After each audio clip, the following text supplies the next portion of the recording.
Hi everybody, welcome back to Team Valley MOT. Somehow we're already on episode 5. I just want to say thank you to everybody watching. It's took off a little bit quicker than we thought. I think the last video has got 4,000 views and still climbing every day. We were thinking maybe a few hundreds of views for the first, say, 10 videos, but it is getting really good traction.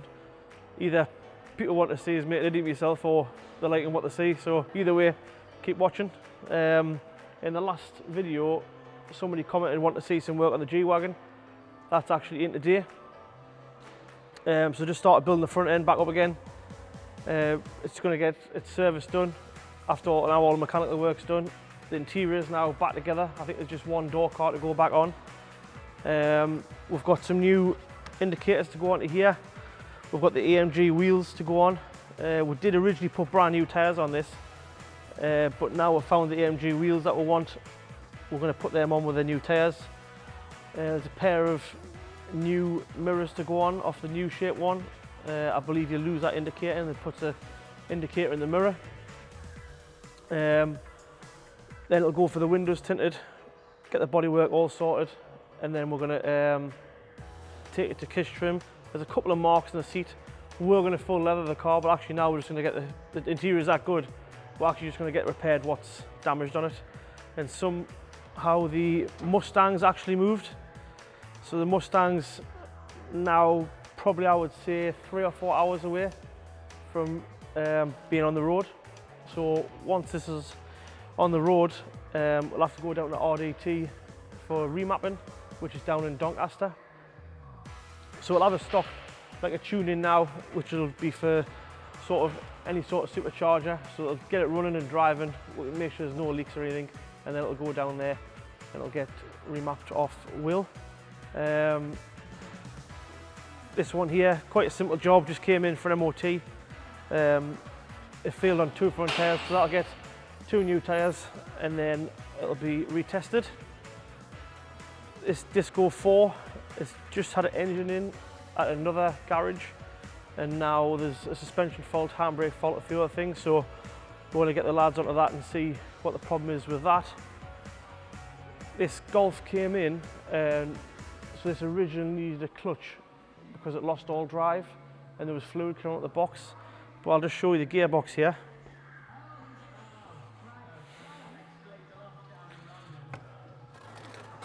So this is the gearbox here. So what's happened to this is this retaining clip here has actually came out of the pressure plate. And it's actually cut through the gearbox here. So then obviously the gearbox lost all its oil. So the fluid coming out the bottom of the gearbox was hydraulic fluid from the cylinder, where it's cut through that, and a mixture of gearbox oil. So now the gearbox is unfortunately it's scrap. So we're waiting on a gearbox coming in for this, and it'll get a new clutch in. The flywheel's good to go, actually, that's all right. So then next we have got curtain side Mercedes Sprinter. So this is one of 3 that the same company have. So this one's just in for its 6 weeks check and a full service. These are up and down the road delivering all the time, so they like to make sure these are always mint. This is probably one of the, I'm not really a fan of Z4s, but this is probably the best colour I've seen in a Z4. It's the first one I've ever seen in yellow. I really like it. It's very similar to my Range Rover. Awesome looking car. I probably would have had the wheels done black myself, but it's probably, like I say, the best looking Z4 I've seen. This in for a handbrake fault. I believe that is getting a software update online with BMW through us in the morning. The next car in the workshop is, this is probably my favourite colour in a Range Rover as well, Range Rover Vogue. I know mine is bright yellow, but that's probably my favourite factory colour. This is in for 2 rear shockers. So you can see there, the shocker's actually burst at the bottom. It's leaking, gives no resistance or dampening. So the customer's obviously pretty sensible, he's putting a pair on to get that perfect. This is a TD V8, this. It's probably the smoothest motor Land Rover's ever made. They're not mega unreliable, but I wouldn't say they're the most reliable. I would say probably one of the petrol ones is the most reliable.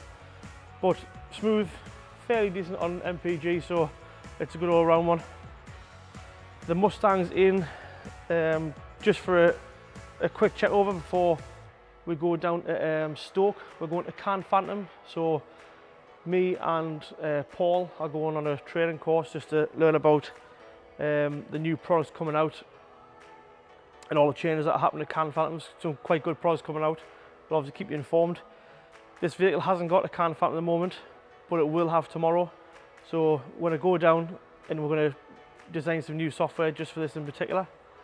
So like I say, this car's actually only got, I believe, between 2,000 and 3,000 miles on it. So just once everything checked, obviously just tyre pressures, oils, levels, and new screen washing. Make sure that's all topped up before we go down the road. So we've been in touch with Liam Proudlock for the £100, so he'll have his money in the bank this week. So he didn't want to come on camera actually. I wanted to go, he only lives probably 25 miles from us. I wanted to go and actually drop it off at his door, but unfortunately he didn't want to be on camera. So we're going to get that money into his bank, and hopefully he'll do us a little review just so everyone knows he's got it. So a couple of the questions we've had off the last video was somebody wants a review on a 911. So we're going to find 911. We haven't got one ourselves, but we will find one over the next maybe month, and we'll do a review on that. Someone's also asked for a review on a Passat CC. So luckily Jim actually has a Passat CC from Dual Media. So hopefully him and Ed are going to get some footage down this week, hopefully for next week, maybe the week after. But they'll get that footage done and do a review. So while I'm away with Can Phantom and other things to do with Team Valley MOT, hopefully just them two guys will get some good reviews on that. They're going to go up and do the North Coast 500. Hopefully they're not going to run out of fuel, so they're going to set themselves a little challenge, see how much fuel it takes to get up round there and then get back down to here. We've also got the M Coupe, which I'll put on the screen there, and this Mustang going up to Borders Detailing. They're both booked in for the 18th, I think, of this, not this month, sorry, September. So we're going to do some footage on the way up there. We're going to meet Jamie, who owns Borders Detailing. Hopefully he'll show us around, show us so basically what he does different to everybody else and why we chose him.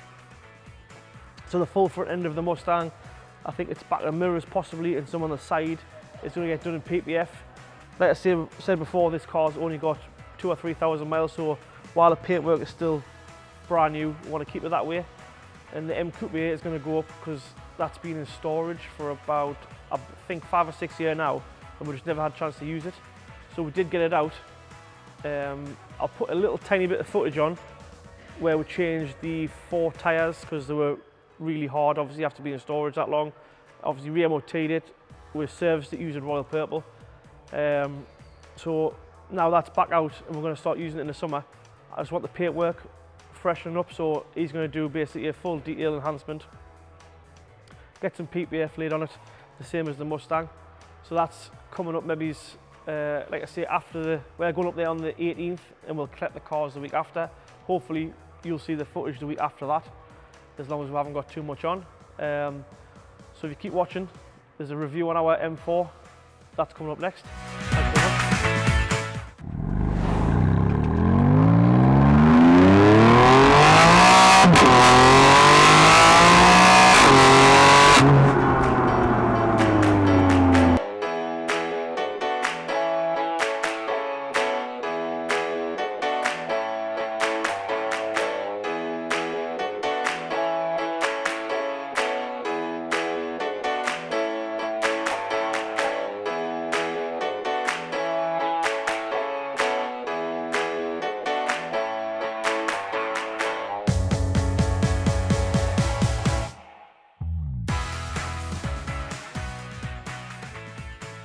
Right, we'll stop for 5 minutes in the M4 just to give you a breakdown of what's good and what's bad.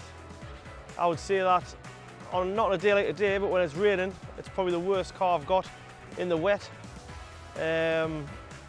but on a dry day like this, it's absolutely perfect. It's probably my go-to car on a dry day. I would say the next bad thing is possibly the alloys. Low profile tyres, so if you even go next to a curb, that's it, they're damaged. I think I've clipped a couple of them over the few years, but we've never actually had them have a refurb, they're not that bad yet. I would say the next thing is no room in the back. That's another bad point. I'll give it a go getting the back, but if my seat is where it would be normally for me driving, it's pretty poor to get in the back. But saying that, you can't get the seat back just. There's enough room if you had to go anywhere, but if you wanted more room than this, you'd buy a M3 or an M5. I would say the next thing is the really highly stolen car. So you see it on Facebook all the time, obviously car stolen, taken with the keys, without the keys. So I suppose moving on to a good point of the car is that we've fitted a can phantom. So a can phantom, even if you've got the key for the car, maybe it's broken into your house or they've took the key from you or they've cloned your key, then the car still won't start. So unless you put that PIN number in, whichever you choose, then the car will not start at all. So obviously, I suppose on the bad point is that they're highly stolen.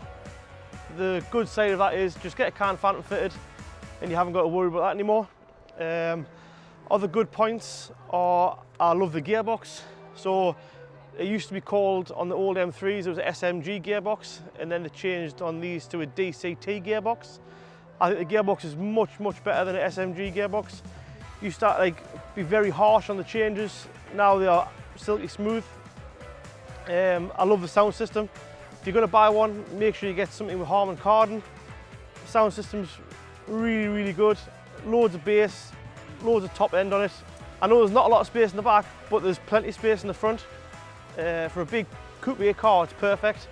Up and down the motorways, you get all your stuff in. I mean, mine's like a mobile skip sometimes. There's door pockets are full, there's storage everywhere. Doors, cubby box there, there's the glove box, there's a little one under your light switch, there's loads and loads of room.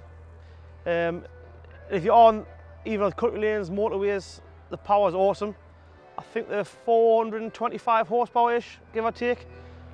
Plenty of power. I know some people do remap them, but we've never bothered. There's a problem with the timing chain slipping if you do remap them apparently. We've never bothered. We don't really use it for sort of flat out, but it is nice to have that power on the motorway, obviously overtaking all that stuff. And the handle in the dry is perfect. You've got 3 different modes, so you've got inside the car, you've got the steering, suspension and the engine, and then you've got different modes of traction control. So you can put an M dynamic mode, you can sort of get the back end out a bit, have a bit of fun, but it will try and save you if possible. I did have an M6 V10, that was probably a lot less forgiving. The traction control off on that, then you were going backwards really, even in the dry. The other nice thing about it is the iDrive in these sort of models and the newer ones. I think they're probably the most simple iDrive system you can get. You get in other cars, some Mercedes, and I think you're going through a menu, just change the channel on the radio. But these ones are a lot better. I do like the fact it's still got this year car has still got a normal speedo. We've got a G chassis 5 series, which is all digital. It is nice, but I think it's always nicer to have a proper speedo in the car.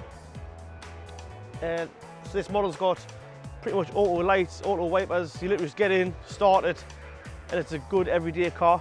When you just come to work and back, you could be in a sort of a 2 litre petrol, you would never know. Once the car's warmed up and quietened down, it's a really nice thing to drive. I would say obviously in the morning, outside the house, it's probably not amazing for your neighbours.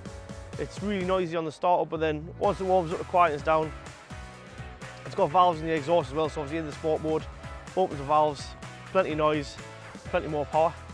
I think we're going to go for a drive over towards some country lanes, and we'll see how it handles them country lanes. Like I say, it's good on the motorways. If not, something's a little bit noisy off the tyres.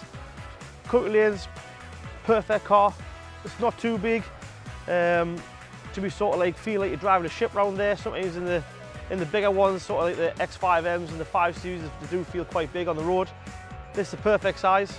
We've also had a 135i, and that felt a little bit too small, but this is what I would say a perfect size. We're going to jump in the car, we're going to go for a drive up through towards Stanhope and see if we can get some footage up there, and we'll do a bit of review on the country lanes. See you then.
Hi everybody, I hope you enjoyed that review on the M4.